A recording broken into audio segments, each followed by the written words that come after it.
Hello everyone, आप सबके लिए एक बहुत ही इंपॉर्टेंट अपडेट है। मैं आप लोगों को बताना चाहूंगा कि भाई यूपीएससी ने UPSC EPFO APFC and EO exam 2025 की एग्जाम डेट को अनाउंस कर दिया है फॉर द रिक्रूटमेंट टेस्ट।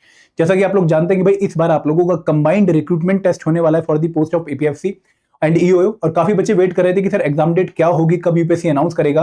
तो यूपीएससी ने अभी अपने एक वेबसाइट पे नोटिस के थ्रू इन एग्जाम डेट को अनाउंस कर दिया है। मैं आप लोगों को बताना चाहूंगा, लेकिन आगे बढ़ने से पहले मैं आप लोगों को बताना चाहूंगा कि भाई अगर आप एपीएफसी और ईओ एग्जाम की तैयारी कर रहे हैं तो आप हमारी एक कंप्रेहेंसिव गाइड बुक डाउनलोड करना ना भूलें, जो कि आपके लिए एक बहुत अच्छा सॉल्यूशन है डिकोडेड सिलेबस पाने का प्लस सॉल्व पीवाईक्यूज जानने का। तो ये आपको फ्री में प्रोवाइड हम कर रहे हैं, लिंक इस वीडियो के डिस्क्रिप्शन में दिया गया है।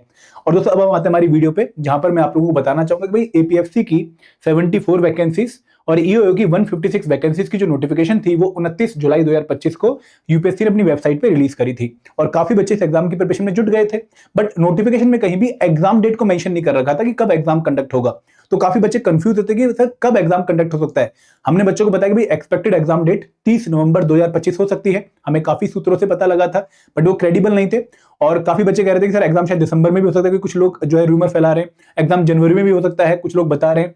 बट दोस्तों जैसा मैंने आप लोगों को पहले क्लियरली बताया था कि भाई एक्सपेक्टेड एग्जाम डेट 30 नवंबर 2025 है, तो यूपीएससी ने शायद हमारी सुन ली और आप लोगों के सामने एग्जाम डेट जो आई है वो 30 नवंबर 2025 ही आई है। तो आप लोगों को बताया गया कि भाई जो combined recruitment test single exam होने वाला है for the post of APFC and EO वो 30 नवंबर 2025 को होगा। और एग्जाम की टाइमिंग क्या है कि भाई आप लोगों का जो पेपर है वो संडे को 9:30 से लेकर 11:30 इन दी मॉर्निंग एग्जाम कंडक्ट करवाया जाएगा। तो आप लोगों को बहुत क्लियरली बताया गया है कि 156 vacancies for the post of EO and 74 vacancies for the post of assistant provident fund commissioner.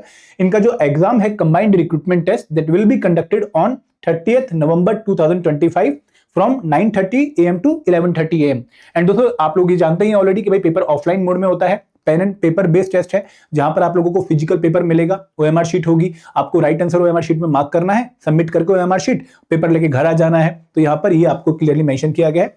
इसके अलावा जब आप नोटिफिकेशन में जाएंगे तो वहां पर आपको क्लियरली बताया गया था कि भाई सिलेबस क्या है, कौन कौन से कंपोनेंट्स आप लोगों को प्रिपेयर करने हैं। एंड एडिशनली यहां पर आप लोगों को यह भी क्लियर किया गया है कि भाई जो मार्क्स हैं कंबाइंड रिक्रूटमेंट टेस्ट के वो 300 हैं, और जो इंटरव्यू होगा उसके मार्क्स कितने हैं, 100 मार्क्स। और दोस्तों यहां पर आप लोगों को यह भी बोला गया है कि भाई आप लोगों को irrespective of your marks in the recruitment test कुछ minimum marks category wise interview में स्कोर करने हैं। तो अगर आप जनरल कैटेगरी से बिलोंग करते हैं, ईडब्ल्यूएस कैटेगरी से बिलोंग करते हैं, तो आप लोगों के इंटरव्यू मार्क्स 50 या फिर 50 से ऊपर होने चाहिए। अगर आप ओबीसी कैटेगरी से बिलोंग करते हैं तो आपके मार्क्स 45 या 45 से ऊपर होने चाहिए। अगर आप शेड्यूल कास्ट या फिर शेड्यूल ट्राइब कैटेगरी से बिलोंग करते हैं तो आपके जो मार्क्स हैं वो 40 से ऊपर होने चाहिए। और अगर आप person with benchmark disability category से बिलोंग करते हैं तो आपके जो मार्क्स हैं इंटरव्यू में वो 40 से ऊपर होने चाहिए। तो यहाँ पर आप लोगों को कैटेगरी वाइज मार्क्स जो है बताए गए हैं इंटरव्यू के, वो मिनिमम मार्क्स हैं जो आपको स्कोर करने हैं, इनसे ऊपर ही आपको मार्क्स लेकर आने। अगर आपने मार्क्स नहीं लिए तो आप लोगों की सिलेक्शन नहीं मानी जाएगी, वैध नहीं मानी जाएगी, भले ही आपने रिक्रूटमेंट टेस्ट में टॉप क्यों ना किया हो। तो यहां पर आप लोगों को क्लियरली बताया गया है कि टाइमिंग ऑफ एग्जामिनेशन क्या है, 30 नवंबर 2025 9:30 से 11:30 सिंगल रिक्रूटमेंट टेस्ट है for the post of APFC and EO. अलग टेस्ट इस बार नहीं हो रहे हैं। एंड दूसरी बात कि भाई आप लोगों का जो पेपर है रिक्रूटमेंट टेस्ट का वो 300 मार्क्स का है, इंटरव्यू 100 मार्क्स का, लगभग 120 क्वेश्चन आएंगे। 120 क्वेश्चन में हर एक क्वेश्चन 2.5 मार्क्स का होगा, टोटल पेपर 300 मार्क्स का। और अगर आपने किसी क्वेश्चन का आंसर गलत लगा दिया तो आपको उस क्वेश्चन के जितने मार्क्स है 2.5 उसकी 1/3 नेगेटिव मार्किंग, मतलब कि 0.833 मार्क्स आपको नेगेटिव देखने को मिलेंगे। तो दोस्तों अब आपके पास एक टारगेट डेट है, आप लोगों को without wasting any further time, without any other confusion आपको इस एग्जाम की तैयारी आप बहुत डेडिकेटेडली कर देनी चाहिए। आपको कोई भी कसर यहां पर छोड़नी नहीं चाहिए। और अगर आप सेल्फ स्टडी की तैयारी कर रहे हैं और आप कोर्स का पार्ट बनना चाहते हो तो हमने आपके लिए मल्टीपल कोर्सेज लॉन्च कर रखे हैं। आप हमारे कोर्सेज को अगर देखना चाहें तो आप हमारी वेबसाइट पे जा सकते हैं।